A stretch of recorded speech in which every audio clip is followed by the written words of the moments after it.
Here. Stand by film. 5, Stand by music. 4, Stand by announce. 3, 2, 1. And speed up.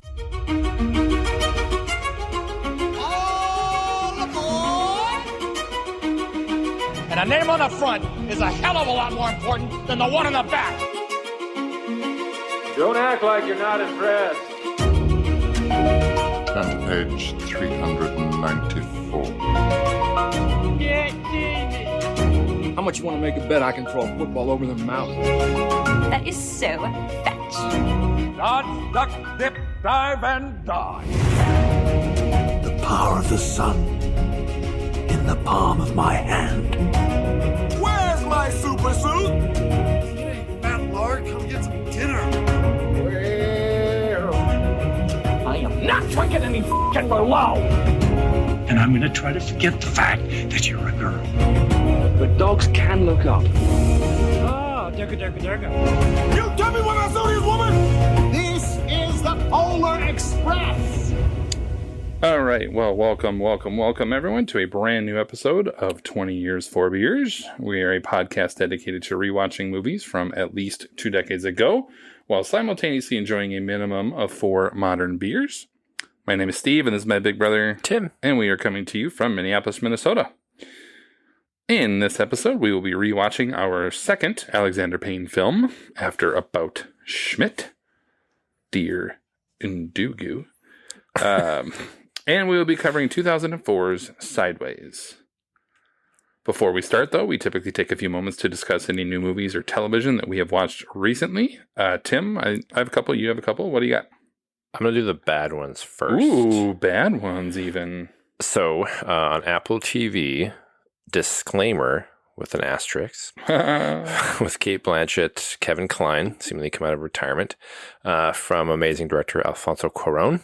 It's hard to say it's good or bad, but that's right. Watched the first episode, was profoundly meh, and I read some stuff online, so I skipped right to the last episode where everybody's like, the big reveal. I don't know, it would have been worth it to sit through 6 hours for the big reveal. Sure. Found it was kind of pretty offensive to the main characters. So, as far as others that might have gone through the same thing, so I would say hard skip. I was really disappointed. That's too bad, especially with Alfonso Cuarón. Yes, and speaking of another amazing talent that we've enjoyed, finally got around to seeing Wes Anderson's film from last year, Asteroid City. Oh, Wes Anderson's. Yes. Sorry. Yeah. Yes, Wes Anderson's Asteroid City. I can't even get through the second half. It's so bad. I was like shocked. It's so bad. Watching the first half, be like, what is happening? Yeah. Truly, like, it's nothing. It's hard to describe how unengaging it is. Yeah. It was like one of those like, oh, whatever you thought was going to work, it's not. So yeah, I feel like Wes Anderson started to turn into a parody of himself. It does seem like it's like up the ante. Yes, every time. He's like, you know what I'm going to do? I'm going to do, bad. yeah. And I heard Alexander Payne was going to get that way too, and he did a little while, but no, it's so bad. I was like, dear God. Nope. So those are the bad ones. The good ones were Only Murders in the Building season 4. I got to do it. It's probably my second favorite. Really? To the first. Nice. The first was like lightning in the bottle, but it's really good. Like they upped the intrigue, and it was a far better season than season 3. That was disappointing. Yeah, I still haven't finished season 3. So yeah. And to your credit, a year late, watch The Holdovers. Speaking of Alexander Holiday Payne, classic, man. It is so good. Yep. It was just a rare, like, melancholy but not sad, like depressing kind of sad. It was just this. It snuck up on me, man. We watched it last night, and I might change my opinion depending on how Sideways is tonight because I haven't seen it in 20 years. In my view, I think it's Alexander Payne's best film. I know you like The Descendants, but yeah, it was so beautiful across the board. Oh, it's so good. It was my second favorite shocked. film of last year. Maybe Barbie would have been up there too, but like Sure. obviously Oppenheimer. Same thing. Yeah. It was so good. Giamatti was outstanding in it. Yes. If not for Cillian Murphy, he's absolutely your best actor winner last year. It's so good. It's a holiday classic. I'm going to watch it fantastic. soon. Like I'm going to watch it. That's going to be one that I watch every year, I feel. Yeah. The kid is great. Yes. And Some then brand new kid. what's her name? Divine Definitely deserved. Joy something. Yeah. She definitely deserved to win. Yes. It was great, man. It was So really, good. really good. So yeah, what'd you watch? Nothing bad, really. That's good. Too good. So I watched Carry On Netflix. Oh, yeah. The brand new one with Taron Egerton and Jason Bateman. Really, really, really enjoyable. Cool. I don't like people who say it's Die Hard in an airport, which obviously Die Hard 2 is Die Hard in an airport, but there is Yeah, there's that's always my this like thought. Die Hard on a bus and Die Hard Yeah. on whatever. Like I don't like people saying because it's actually more like phone booth. Sure. Yeah. It's much more. I could see that. There's actually very little action in the entire thing. It's all tension. It's all build up. Bateman's great as the bad guy. Nice. The two of them are good together. Really enjoyable. Cool. Like, I mean, there's a couple scenes that you're just like, all right, this is really great, and it delivers on the ending. So Okay. really well done. Cool. Definitely watch Carry On. And then another Netflix TV show. We talked about Nobody Wants This earlier this year. Yep. A Man on the Inside with Ted Danson. Oh, yeah. The Michael Schur. Episode, Yes, or that's right. He's the one that television did. Yes. he did Good Place and Parks and Rec and Brooklyn Nine-Nine. Brooklyn Where Michael Schur goes, I will go. Okay. Like I mean, it is outstanding. It is my favorite television show of the year, Nice. at least a comedy wise. Sure. And it's better than Nobody Wants This. It is outstanding. By the end, you're crying. You know, it's 8 episodes. By the end, you're just like in tears, and it's supposedly a comedy. Ted Danson is just a damn national treasure. He's so good. It's so good. Nice. So, yep, I would recommend both of mine. So, Okay, we'll do. all right. Well, as mentioned, we are going to rewatch Sideways. The film follows two friends, one a pompous wine snob author, the other just a pompous ass in general, who take a week-long trip to California wine country to celebrate one of them getting married.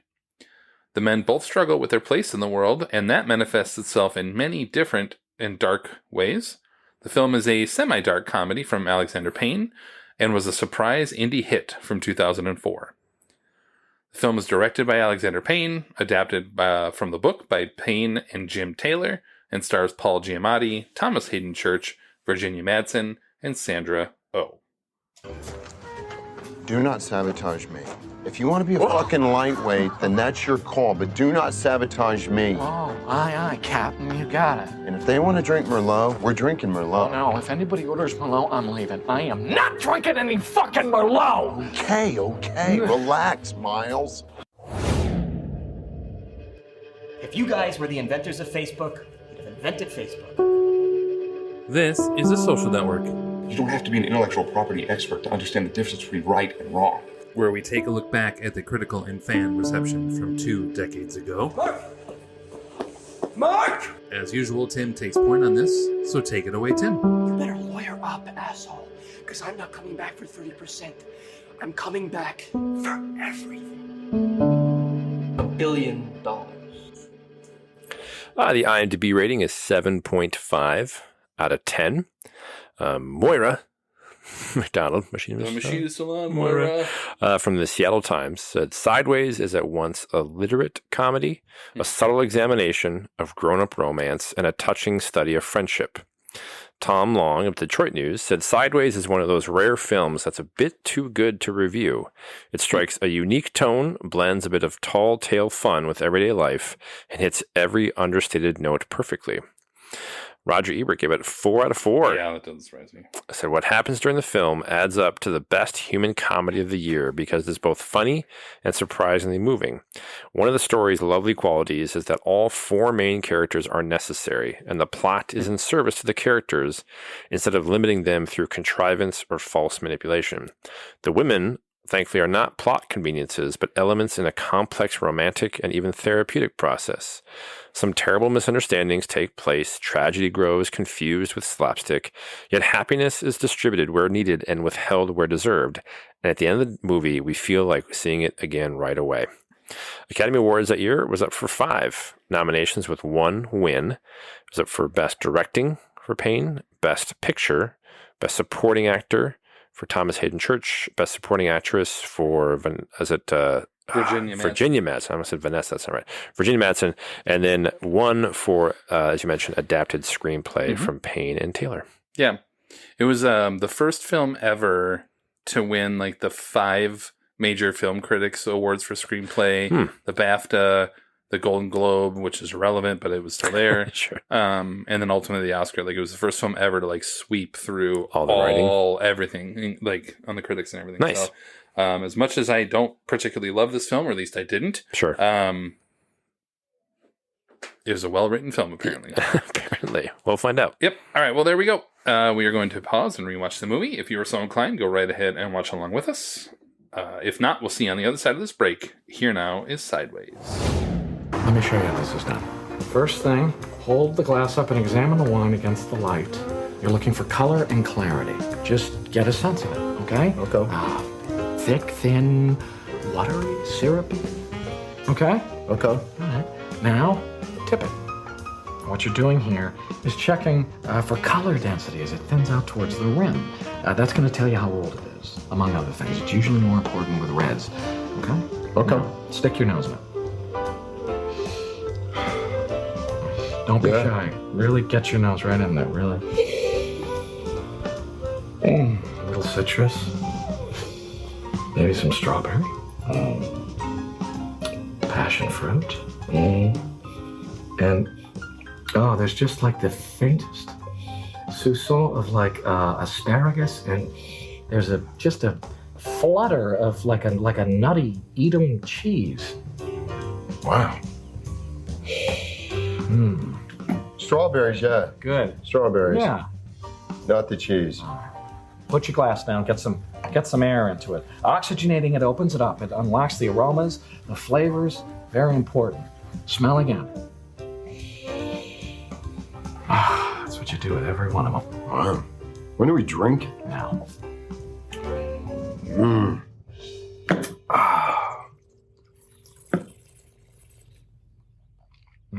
How would you rate this one, Miles? Well, usually they start you on wines with learning disabilities, but this one is pretty damn good. This is the new one. Right, Chris? Just released about 2 months ago. Nice job. We like it. You could work in a wine store, Miles. Yeah, that'd be a good move. Are you chewing gum? We begin our discussion with our reaction segment that we call Spotlight. This is Boston, and the church does not want them to be found. So, they are not there. This is where we highlight and discuss our top takeaways of any kind from rewatching our subject film. We've got 2 stories here. We've got a story about degenerate clergy, and we've got a story about a bunch of lawyers turning child abuse into a cottage industry. If there were 90 of these bastards, people would know. Maybe they do. This is Spotlight. They knew, and they let it happen. All right, well, welcome back, everyone, to 20 Years, 4 Beers, where we have just finished rewatching Sideways, and have also had 4 new beers that we will review in a segment coming up. But first, we talk about our immediate reactions in this Spotlight segment. Tim, what do you got? What are you thinking? We did not, I think. You're welcome. Yeah, boy. Off to a great start. Let's do this. We did not, I think, enjoy this movie when it first came out. No, I remember not liking this movie. Like feeling like I don't get the whole like. And then it was like best picture. Yeah, compared to the hype, all the accolades is like really. I agree. So that being said, I did not expect anything going into it, and almost kind of expected, or wouldn't say hoped, but like maybe it doesn't hold up. I would say I did not get it or appreciate it right in like early to mid 20s. Nope. What they were going for.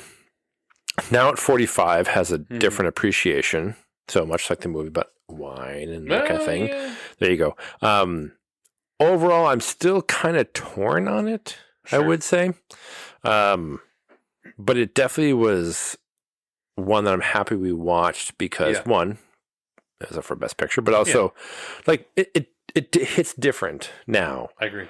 Than 20 years ago. Yeah. So I have some thoughts on it, but overall I was like, yeah. Okay. Like I did not, again, I expected it to be terrible. because of my memory. But it was like, oh, I was pleasantly surprised by it. Yeah, in an okay way. Yeah, for me, I don't think I necessarily thought it'd be terrible. I definitely remember. I don't know when it came out that year, but they're probably in like the Christmas summer, time. Well, but probably in the summer initially, and then it goes to the festival circuit, and then Sure. you go, and then it gets all the all of a sudden buzz. You hear about it, yeah, and you think like, oh, okay, and everyone's loving it. But then you think about other films at the time that we've not only covered. It's pretty unique, and so you do kind of think like, oh, maybe it stands up for that reason. And I remember not liking it. Same with About Schmidt, we talked about on a previous episode. Yeah, I was so unimpressed with it. And I wonder how much of that is like these guys are, I assume, upper 30s, low 40s. I don't think they say exactly. I think he's about 40. Yeah, he's like, I'm around halfway there. through my life or whatever. Yeah. So like, and in your early 20s, you don't really think about what they're going through. No. Because he's got the divorce, he's, and the other guy's getting married. So I do definitely relate to it more now. So yeah, there's that weird sort of, I did not like this the first time around. No. But I do definitely like it a lot better. Or a lot more. Yes. This time around. I have a much greater appreciation for it for whatever reason. Yes. So yeah, I agree. So a little bit of a oddity right off the bat. Okay. Like watching it and thinking, really a week for a bachelor party trip thing? See, yeah, I thought that too. It felt like a plot device, honestly. But Which then you again, go, it's a movie, so it has to be a plot device. But it's like, But then you go, it's not really a bachelor party. It's literally just two friends getting out of town because he probably doesn't have any other friends. Probably. Either one. But like a week? Yeah. I remember being like...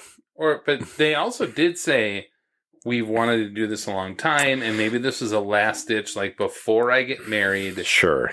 We've been talking about this forever.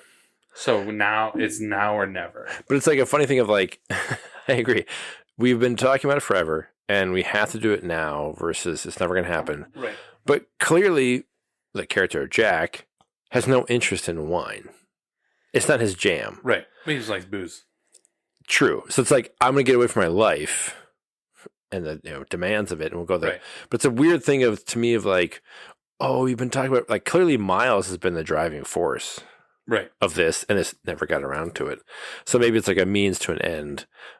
I do like, however, that it is just absurd story of, Miles thinking we're going to connect as friends, and Jack's just like, I'm getting my dick wet. I'm getting, mine and yours. Gonna bust a nut whenever I need to, and we're going to have a fun time for you and me. Yep. And so I do like the idea of it being this like highfalutin wine driven element, but Which really does tell you they're older too, right? Like, yes, if they were in their early 20s or mid 20s, it would have been a debaucherous, like bar crawl style. scene, exactly. It would have been like much more like salacious. There's some challenges, but yeah, I agree.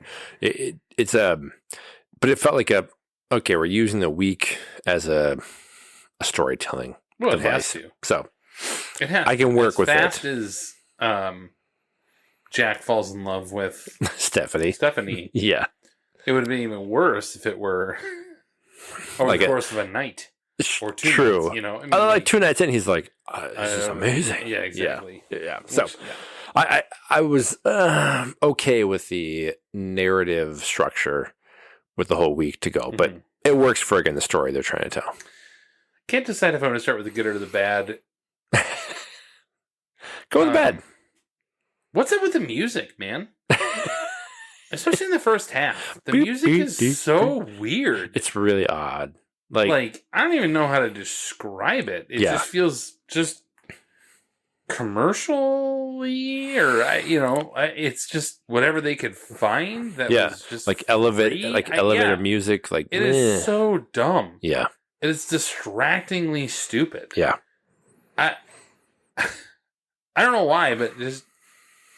Nobody's ever been nominated, I think, for a score for an Alexander Payne film, so I get it. No. But it's so weird. I mean, he goes on to make The Descendants, which has sort of that Hawaiian just sort of sound to it, and it's really great. Yeah. Holdovers is fine. Like, there's just nothing about it, and I don't think Nebraska has any music in it, but it's so awkward, like distractingly weird. Yeah, it's like they were like, we're going to have some quirky sounds to keep momentum going. Because it's bad. The first half is bad. It's like jarring. Like, we're going to have some weird, boring, sad sack character. Sometimes, too. Like, like this Muzak kind of feeling. I think of like the holiday. Do-do-do-do-do-ba-do-ba-do-ba-do-ba.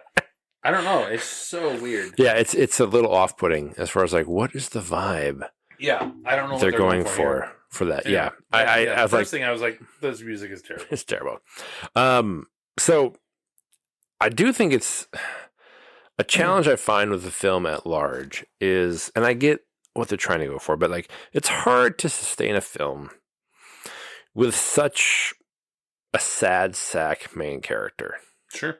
Like, that's where I struggle with much of the film. And again, woe is me, very privileged. About Schmidt, same way. Yeah, it's like, I get the whole idea of a broken individual that is grappling with what to do next in their life. Like, that's a lot of stories, a lot of movies is like kind of like existential crisis.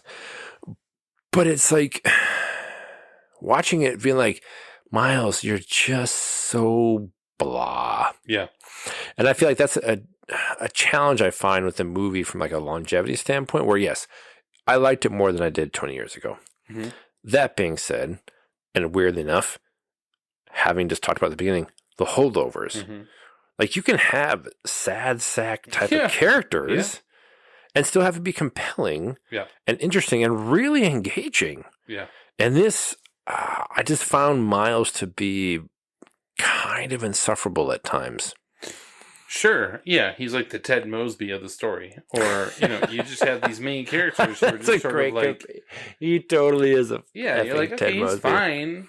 Right? I mean, in reality, and we'll talk about him next, but the reality is not...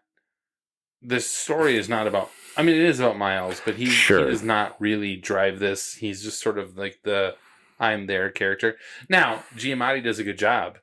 In like no critique. Yeah, I agree. Or anything like Yes. that. He's very good in it. Yes. But at no point do you really... And actually, that's one of my critiques later is about... Is kind of about this. I guess I'll hold off on that. But specific to Miles, he is not... It's not that he's not likable. He's just not... He's just like there. Yes. And I don't feel bad for him. I don't feel happy for him. I don't feel anything towards Miles. I don't feel hatred towards him. And I do feel like in the past I thought like Miles was annoying. Like, God, dude, just get over it. It's like in my early 20s, you're thinking, dude, just nut up, man. Exactly. Like, what are you doing? But no, Take when your you're life. about 40 and life sort of like got you down and you've been divorced and you know, I mean, like that can bring you down. I get it. True. So I do think like that's not Miles, or that's not Giamatti's fault. That's just for the character. But yeah, he doesn't bring much. Miles does not bring much to the story. No. And that's where I struggle with, like, this is your main character to drive the story forward. And I feel like, and again, maybe I shouldn't have watched the Holdovers last night, but you can have a great kind of a downtrodden character. But doesn't that also make the Holdovers even better in that I agree. You've learned even more you've so learned over the years of how, like, the Alexander Payne, this was in 2004, and you've learned it's like 20 years difference. Character better and do a better job in this. I like that about Alexander Payne is that he seems to have grown as an artist. Yes, I will say that. Where you go from this, then you go to The Descendants, and then you go to Nebraska, which is fine. And then you end up at the Holdovers, and you're kind of like, oh. I mean, Downsizing was in there too, but we don't talk about that movie. No. But like, yeah, you just kind of go, all right, he's growing as a filmmaker. He's learning. He's doing that. So, like, to his credit, he didn't peak early and then just keep making films. We talked about Wes Anderson earlier. Like, you're not like you've made some of your better films later in your career, so good for you. Yes, like, but that but Miles is not. He's not a great character. It's such a he's funny. There are funny moments. He is like again. Giamatti does a really great job with what he's got. Yes, so he is funny. Yes, to his credit, does a lot with what he's given. It's just a really tough story to sustain for 2 hours. Right. Of this is your main character. Right. So and you don't really care when he does sort of get the girl you assume. You don't really care. No. In the end. No. You just don't. There's no oh, okay. In fact, quite frankly, the better storyline would have been for them to open their own winery. Yes. If Jack's got the money, why the hell not? Yes. Open the winery. I'm assuming there are schools in the area of the Northern California that he could be a whatever English teacher. Yes, 8th grade English teacher, yes. That's the better storyline. Maybe not Jack bailing on Christine, and I get that, but just sort of being in that area. Yes. Juxtaposing off of that, though, as sort of insufferable as Jack could be, Thomas Hayden Church. Oh my God, is so good in this. He is such an asshole. God, he's such an asshole, but he's not a mean asshole. No, he's not a prickly whatever. He's just a self-centered actor asshole. Yes, he is so good in this. He is coming off of Giamatti's good, but Jack is the character for this movie. Yes. He plays it well. He just embodies Jack. Thomas Hayden Church does. And all of his surface level actor self-centeredness, that back and forth between the two of them, or the difference between the two of them is so jarring. Yeah. But he just inhabits that character. He is just this, from beginning to end, he is Jack. He is.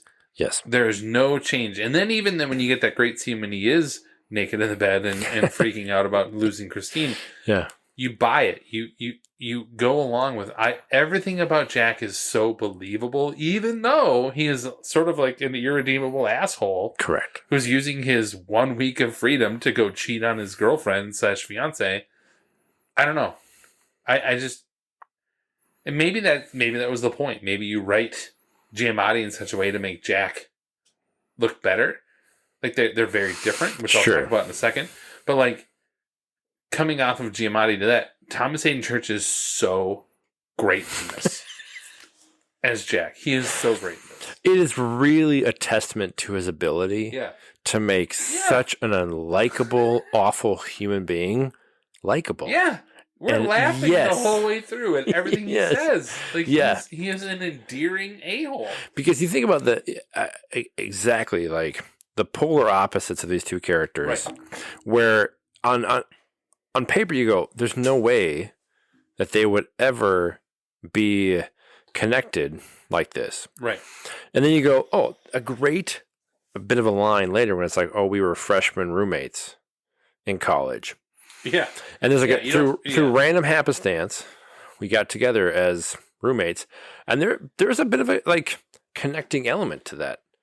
Where you think about 20 some years later, would you have that connection? Yeah, you would, because formative. Yeah, but I'm just saying, I'm not connected with my freshman roommate. But it makes you are sense connected with yours. Correct, but it makes sense for the sake of the movie, where it's not just how do these characters ever become friends? There's no way. These guys, really? Are you kidding me? Right. Yes. And it has to be your freshman year. Correct. Because you're just assigned. Yes, assigned. But also, it's at the end of it, or at the end of it, they're both artists. Yeah. One's a writer, one's an actor, and so it would make sense for them to have that connection. But yes, Thomas Hayden Church is so unbelievably good at Jack. And what really actually, I think, ups the character for me is when they're in the restaurant and kind of that first date type of sequence. And the women leave to go to the bathroom. And, Jack, with all his selfishness and arrogance, knows that Miles did something what's up, man? Yeah. And it's did you drink and dial or whatever, and talk to her. And to his credit, he's that comment, where he's really clear with Miles, like Victoria, his ex-wife, made you feel so small. Yep. And what a great insight from a friend to friend, like true,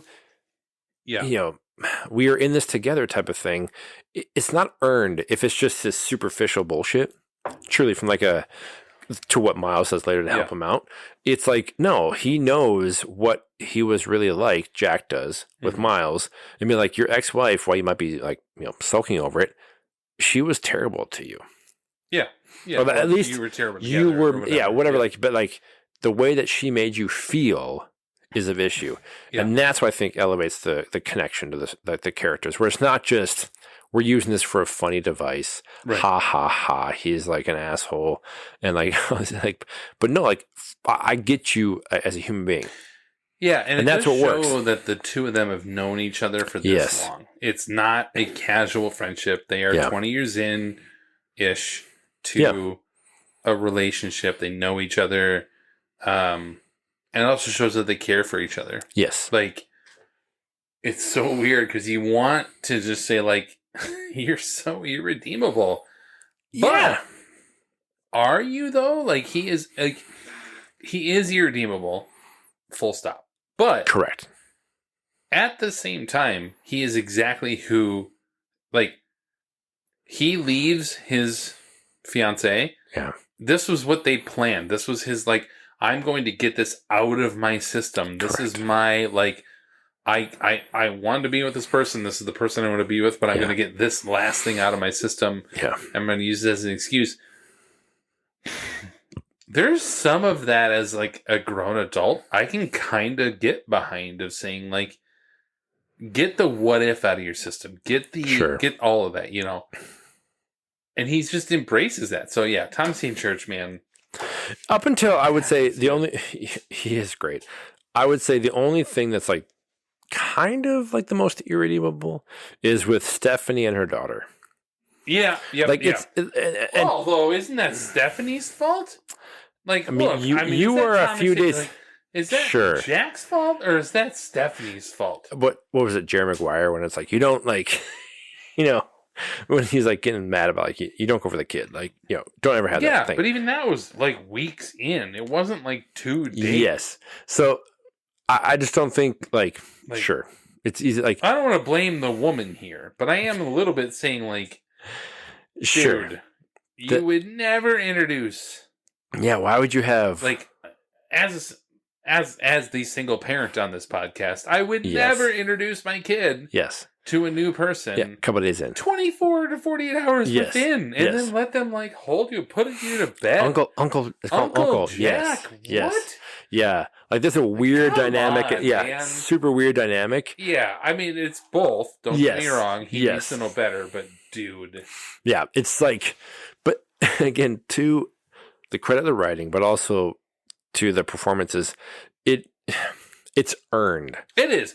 It is. In terms of, like, there is a point where it's off-putting. You're like, but you go, well, okay. But she's a desperate. You assume she's sort of a desperate single mom. Yes. Wanting that something, sort of, like, and finding that connection, and she finds it. Yes. With the wrong person. Correct. A terrible human being, but so lovable. Oh, yeah. He's just like a puppy of a human being. Like, you're so sweet. So I do not. I will be very clear. Yeah. Enjoy wine. That is like, an unfortunate thing. To me, it's like red or, like, you have one or like red or white. Cool. Yeah. I recognize, as a craft beer geek, there clearly must be some level of like difference with. So I think that's the next 20 years of life kind of thing. That'll be our next podcast. But the difference in wine. But I would say, to the credit of the writing and the dialogue, keep thinking like 3 decades and decanter. I don't know how you would. Tannins or something. Yeah. Sorry, the credit to the writing. Where Miles and Maya. Yeah. Oh, God, that scene is so good. Are having their scene about halfway through. Yeah. And what I do like about the writing and the story is, like, Miles clearly has come to this place in this region and seen Maya before. that story would not be earned if it was a brand new interaction.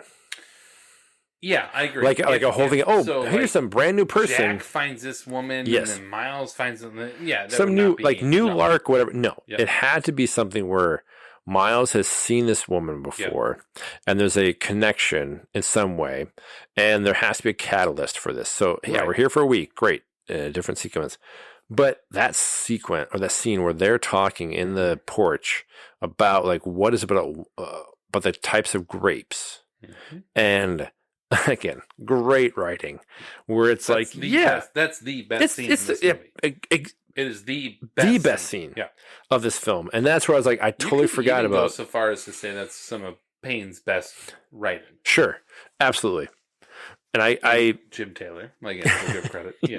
To the screenwriters, and it totally works. Yeah, for the story they're wanting to tell, as far as like these, fickle, vulnerable grapes are this proxy for human beings, and so why would you resonate as a mild, sad sack character with the Pinot grape? And it's like, oh, it's tough to grow, and like it's a fantastic sequence where it elevates the material, where it would be fine if there's like enjoying wine or whatever, but it's like, oh no, these two characters have a deeper connection, and it's earned, and it's a really beautiful scene.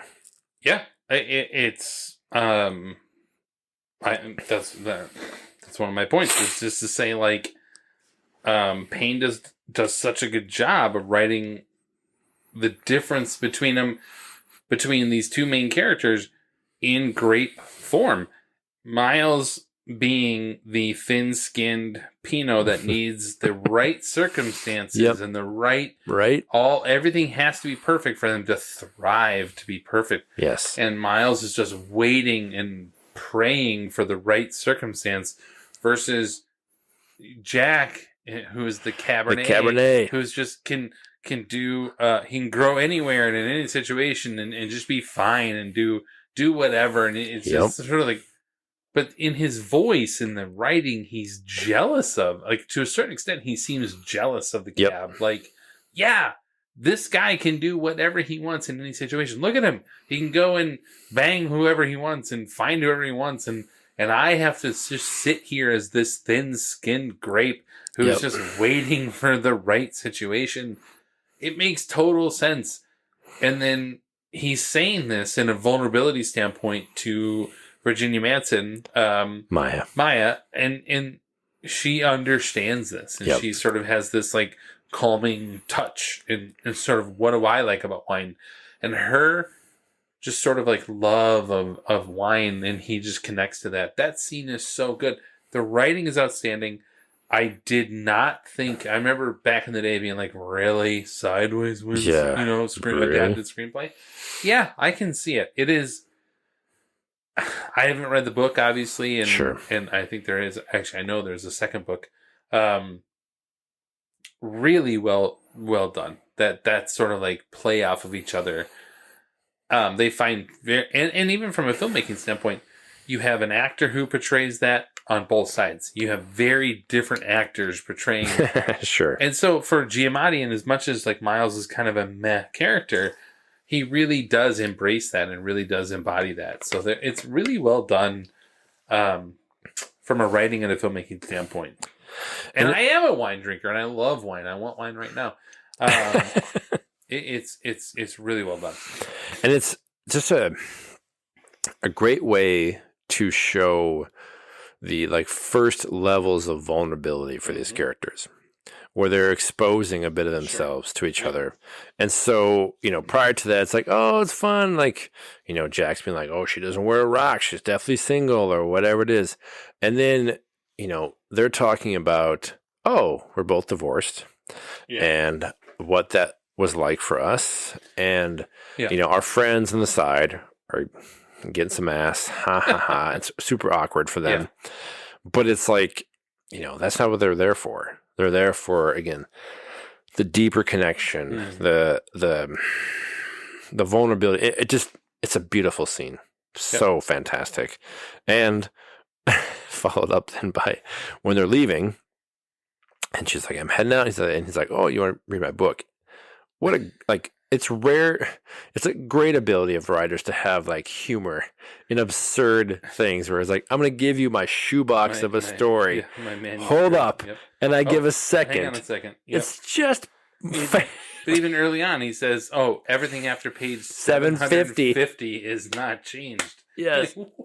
Exactly. Like, oh my God, you're killing me. So again, like the testament to the writing is, again, these like deep humor things that pay off at different times later. So, but yeah, that scene in the middle is, I mean, you watch and go, yeah, like Hayden Church clearly up for best supporting, deservedly.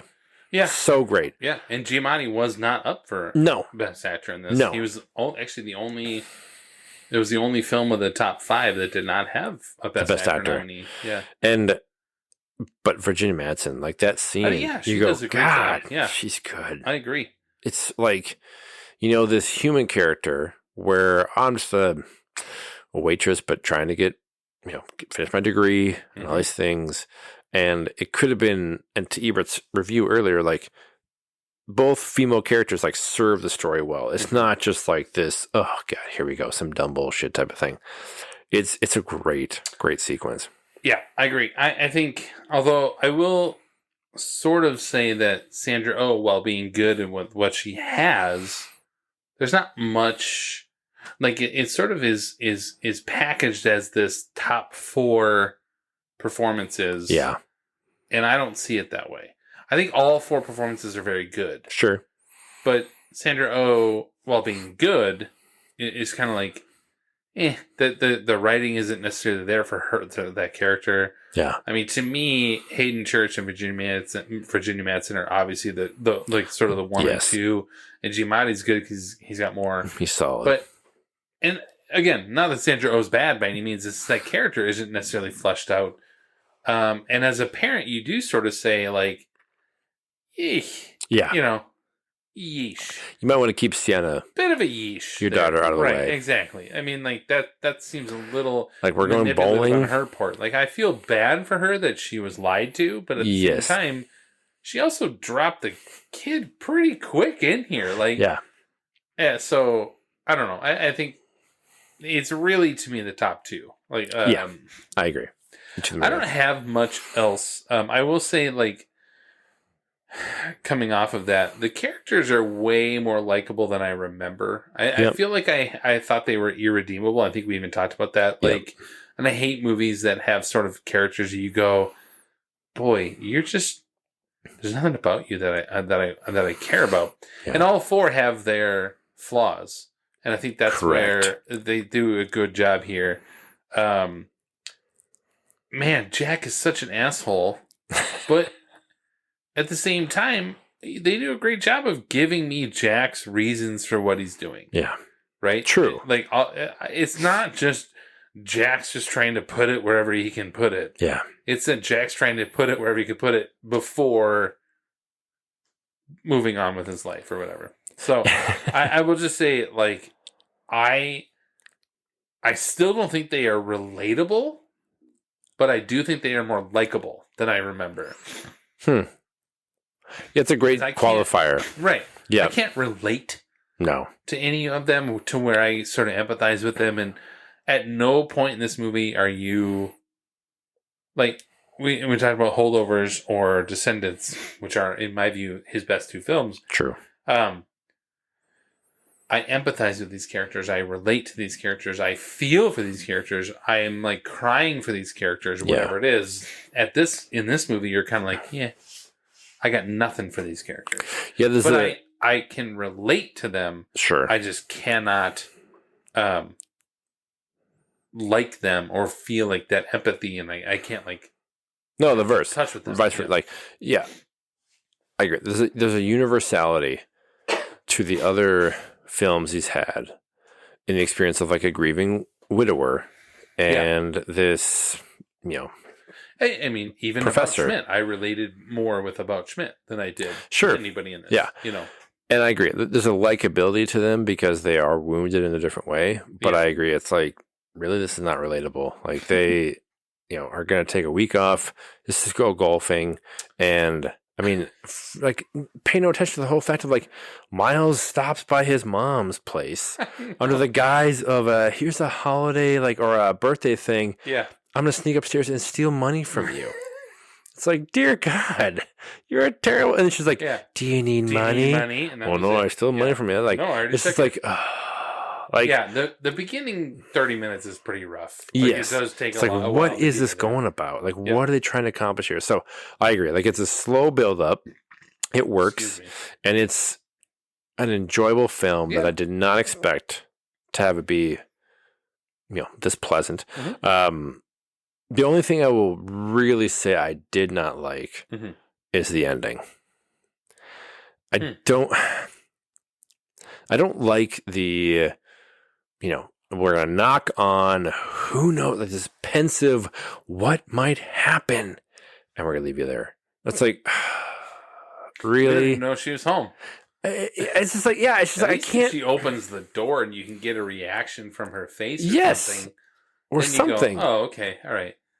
I just, like, again, not to beat the dead horse with holdovers, but the great sequence at the end where he, like, takes the alcohol, spits out the window, and drives away. And, like, that seems like what could be happening because of what was limiting this character before.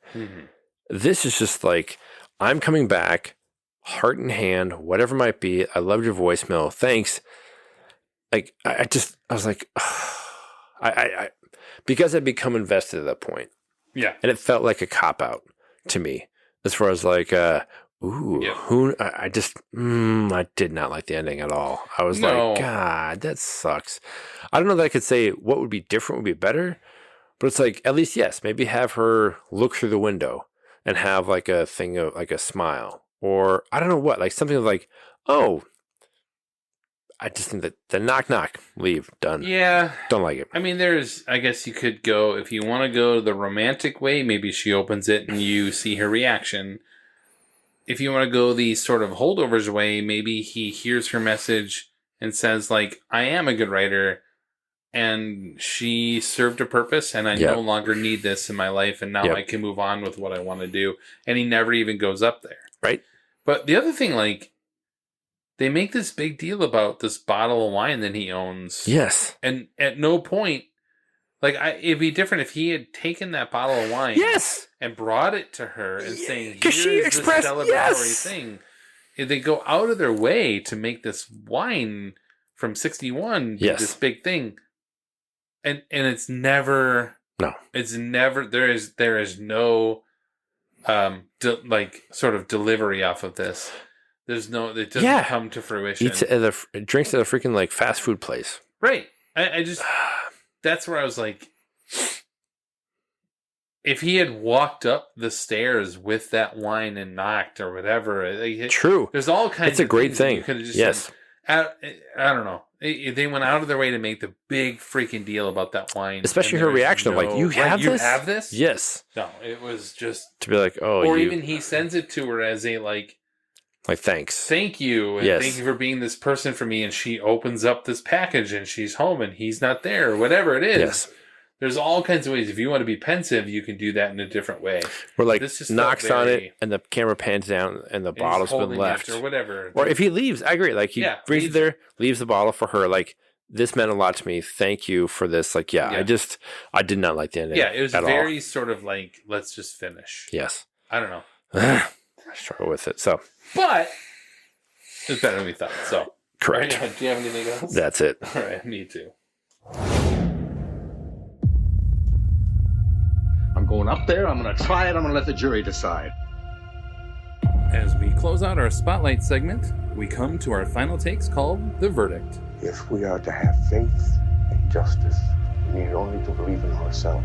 This is where Tim and I give our final verdicts after rewatching the film and decide whether or not the movie held up over the course of 2 decades. Now you get out of here before I call a bailiff and have you thrown in jail. This is The Verdict.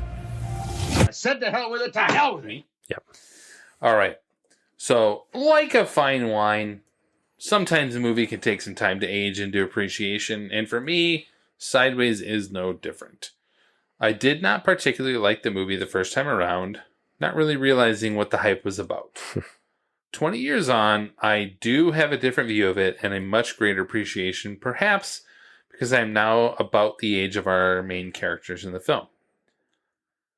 With 4 almost equally outstanding performances, but in my view, Hayden Church, who's standing out above the rest, and top-notch writing, actually, Sideways really does deserve to be discussed after 2 decades. It is not his best film from an Alexander Payne standpoint. Maybe number 3 or 4. I would probably maybe put Election above this. Either way, if you're ranking, be about 3 or 4. After Descendants and Holdovers, for sure. But still, really a great film overall. I do think it's a 4 out of 5. And I have to say, this is one of the first times I have changed my opinion on a film in 115 episodes. To the better, right? I should say. Yes. To the better. This has made me realize this was a better film than I recall. So 4 out of 5 for me. I didn't want to like this movie. I know, right? Yeah. I kind of wanted to be like, ha, suck on that. This is going to feel so good, so cathartic. Oh my God. Because again, it was a movie that we look back and go, really? Best Picture? Yeah. But Nominee. Yeah. Correct. Or at least I was not expecting it to be reflective of the accolades given.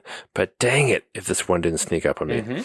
I agree, a standout great performance from Thomas Hayden Church, and just an insufferably likable, horrible, wonderful piece of shit human being. And yet also balanced with some subtle caring work from Virginia Madsen in a great supporting role. Somewhat hung up by, again, the main character being a pretty sad sack, blah character figuring shit out in Miles. I can definitely appreciate this film feeling like a shift for director Payne in what would come after. Overall, 3.5 out of 5 for me. I don't know that I'd ever probably seek it out again, but I'm happy that we watched it for the sake of, it's much better than I anticipated and thought about the difference. We talked about this, being surprised by movies 20 years after the fact of what we didn't appreciate then and what we appreciate now in our 40s, very different. So very good. I agree. Come on, not my beer. With our reactions and verdicts to the movie out of the way, we move on to the reactions to our beers that we drank while rewatching our subject movie. And if you want to have sex with a disgusting bad brewer with a terrible attitude, this is where we take a look back at our beers and give our expert ratings for our drinking buddies. Ugh, whatever. Hey, here's the truth. This is Drinking Buddies. Let's get weird. We started the evening with a new option from our great friends, because we like them so much, at Falling Knife out of Minneapolis. Okay. I didn't even look at the can. I literally have my rating and I didn't even look at the name. Not like I ever track them down the road. I do. But the Falling Knife Brewing, one of our great options out of the Twins, Minneapolis. Easily. They're double dry hopped, hazy double IPA with Mosaic and Citra. Their Verbal Tip, which is kind of, I think it was the first episode we had. Probably, yeah. Dear God. Yep. It's so good. 4.25 for me. It's damn good. You take a great beer and you double dry hop it and you add it up with some double IPA. Very good. We learned from our cousin Kurt what double dry hopping means, I guess. I can taste the difference. Yes. I like it because it's definitely different than the Verbal Tip. Yes. I don't know if I like it necessarily better than Verbal Tip. No. You know what I mean? I think I agree. And that's where I kind of came in at a 4. Sure. Because I probably would come at a 4.25 or a 4.5 for Verbal Tip, just straight up. Yeah. It's still really good, but then you kind of sometimes go like, did you need to do this? Yeah. Really? Did you? So, really good. Really enjoyable. It was a good start to the night. In fact, we had some good beer tonight. It was good so far. So, by a 4 out of 5. And then our friends at a Bad Habit Brewing of St. Joseph, Minnesota. Saw this week. I'm like, yep. I got to get up there. Their Juice of the Sun triple IPA with Citra, And I think that's the main one they have. Hop oils or whatever. So yeah, this is really good. I had a 4.25 for me. Again, 10%. Triples can be like off-putting. Yeah. Where you're like, whoo, that's a bit boozy. It was really subtle. Yeah. Very, very good. Yeah, you have a tall boy in these. Yeah. And I mean, that's the thing. Like, we've talked about sours being too much in tall boys. Yeah. You give me a 10%. Yeah. I could have crushed 4 of these fuckers. And not like it was outstanding. I have a 4.25 as well. Nice. And I know, I mean, okay. Falling Knife's my favorite brewery in the state, probably. Or not Falling Knife. Sorry, Bad Habit. Although, either way, you can go. But Bad Habit's probably my favorite brewery in the state. But it is so good. I was like, this is a triple? Right. We had this, and this is the thing with Sleepwalker was so good early on. Yes. And then how it's diminished over the few years because you can now tell. You're like, ooh, that's a bit much. Like, talk about this movie when Stephanie, or not Stephanie, Maya is talking about how there's just the alcohol. It turned. Is too much alcohol. Yep. And that can happen with triples and some of these bigger ones. And this one, you're just like, this tastes like a regular standard beer. Yes. At 6%. But it's 10%. My God, it was good. It's very good. I want more. And then we've had this a long time ago. Dude, I'm so glad you found this. And I honestly, I forgot this beer existed. I didn't know it still existed. I haven't seen it in the cities in a long time. And so I want to go find it now. To the credit of being up in the St. Cloud area, our friends out of 3rd Street Brewing in Cold Spring, their Sugar Shack Maple Stout, where they have, special thanks here to the St. John's Abbey, Arboretum, and Forest in Collegeville, where the monks give them their maple syrup just for this. Sure. And it's one of those things of, it can't be that good. I'm like, I'm going to buy a 12-pack. I know. We'll see how it is. Maybe have it. Buy me a 12-pack if you're back up in town. Like, it is. It's so good. Yes. It's a 4.25. Yes. For a stout. But the maple adds such a wonderful, tiny bit of, it's not overpowering. It's not overpowering. Yep. It's not fakey. Tiny. Nope. Yeah, exactly. Not like a natural flavors added kind of bullshit. It's so effing good. For like a solid winter option. And from a brewery that is a macro brewery. Yes, this is it's a big huge brewery. And they don't produce, most of what they produce is for other people at 3rd Street Brewing. So they do their own. And what's so weird is I honestly forgot that 3rd Street still existed. Yeah. In their releases because you don't see them in town here. No. Very few things. And we talked about some, they were very, I don't in our beer sort of evolution, they were huge. Yes. In that 10 years ago. Yes. Right around the Surly Bill and the tap rooms and stuff like that, they were huge in that. And I totally freaking forgot this beer existed in the world. Yeah. And I'm so glad you got it. I have a 4.25 as well. Yep. We sought this out. We saw Bitter Neighbor back in the day. Ooh, it was just, oh man. Good for them. Yep. And then we had to have something. This is almost a strange brew. It is definitely one where I was like, this might be double duty. They're, there you go. I had to have something, I was hoping like a wine barrel. Yeah. I wanted to do wine. Yeah. I know, you're very kind. Paradox Brewing out of Colorado. Their number 27 Scully Barrel dry hopped dark sour ale aged in oak wine barrels. Mm-hmm. And you'll note this was bottled in May of 2015. Sure. So almost 10 years ago. Yeah. I must say, I don't know how to rate this. Because it's it's exactly what I expected. Mm-hmm. I don't know that I enjoyed it, but I appreciate it. In as much as I'm glad we split it. Yeah. It's not one where What's I think the it ABV? doesn't list it on it. No. It's well, they're after some point it's going to be 7.5. Okay. By volume. Must go up. Boozy. It wasn't No. boozy. No. Nope. It's very sour forward. Very sour. I like the smell. Not to like pull a miles of stick your nose in there. Yeah, just get in there. It's got like some weird apricot taste to it. And it's good. I give it probably a 3.75. Yeah, that's what I gave it as well. But I was pretty solid on my 3.75. It's good. It. Yeah, I agree. I think dark sours are effectively, you get the cherry notes almost. You kind of get that, What I don't get is sort of the oak barrel age. No. Like the aging, I think, has gone away over been mellowed. Much time. Yeah. But the flavor is really good. I think it was good. Yeah, but in 10 years, crazy. 10 years. Crazy. All right. That's all we had, right? Yep. Perfect. Totally just hit the wrong button. Exciting quiz program 21. Our final segment of the episode is Quiz Show. I've stood on the shoulders of life, and I've never gotten down into the dirt to build. Where in our research for our subject film, we find some interesting trivia nuggets that we hope will stump the other and possibly intrigue you. This is not McCarthyism. You're not here to expose for the sake of exposure. This is Quiz Show. Well, evidently certain of the contestants were given the answers in advance. Cheating on a quiz show. It's like plagiarizing a comic strip. All right. I came into this with one, and I was not proud of it.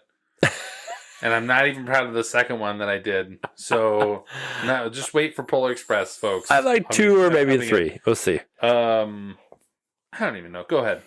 What long-running Tarantino actor is Virginia Madsen's brother? Wait, do we meet her brother? Not in this. But we've watched. Oh, in real life, Michael Madsen. Yeah, I'm like, in real life. In this? No. What? No, in real life, Virginia Madsen, the actress. There we go. Her brother. Nice. It's like, but I know it's a dumb name. Like, yeah, it makes total sense that they're brother and sister. Yes. In the movie, I was like, we don't meet her freaking. No. All right. Well, that was easy. Okay. Yep. All right, so though Paul Giamatti and Thomas Hayden Church would never actually go on to star in a film together again, they would have some common castings. They both would voice animated exterminators, oddly enough, in 2006 films. Giamatti in Ant Bully and Thomas Hayden Church in Over the Hedge, a severely under-remembered movie. Yeah. They both would actually share roles in mega franchise films. Can you name the films that they played villains in their roles? Just because I watched it recently. Yep. Spider-Man films. Yeah. Dude, what are their roles? The Amazing Spider-Man 2 as the Rhino. Yeah. And Spider-Man 3 as Sandman. There you go. Yes! Yes. I totally forgot Paul Giamatti was in. Like, I know, right? We watched the kids and like, what? Yeah. He's so terrible. Yeah, exactly. It's such a throwaway thing. Yep. But whatever. Oh, yeah. So Virginia Madsen. Yes. She rose to fame and had her big breakout role in what 1984 sci-fi classic as Princess Irulan. 1984? Mm-hmm. Ooh. Never-ending Story? No. What? Dune. Oh. Yeah. Okay. All right. Right? I'm so happy to tell you I've never seen that film. Me either. First one. Me either. I have no interest in it whatsoever. It's terrible. None. I have no interest. And you see the newer ones, you're like, why would I go back and watch subpar bullshit? Exactly. Yeah. No. It's not like Red Dragon versus Manhunter. Like I True. I'll give you that. That's 20 years or 10 years. Different. Yeah. Dune versus no. Yep. All right. So Jessica Hecht portrays Victoria, Miles's ex-wife. You see her a little bit in the film, and then you hear her on the phone. She is a character actress with many roles over the years in film and TV. But for some of us, she is best known for her role as Gretchen Schwartz, the co-creator of Gray Matter Technologies. In what all-time great TV drama? Oh my gosh. Gray Matter Technologies. I did not see this coming. I have no idea. Breaking Bad. Oh my god. She's the ex-friend or whatever of the Gray Matter. Yes. Yeah. Holy cow. Okay. It's coming back to me now. Yep. Once you see her, you're kind of like, okay. Yeah. Anytime we can bring up Breaking Bad, we're going to do it. We're doing it. Nice. Yep. So Paul Giamatti was not nominated for an Oscar in this film. That's right. Like we talked about. Oh, sorry. Correct. But he has been nominated twice since this film for a supporting and a lead role. Yes. Can you name those films? I can. Was it Cinderella Man? It was. The year supporting. after this, correct. Which we're going to watch next year because it's one of my all-time favorite sports movies. And then last year for Holdovers. Nice. Good work. There we go.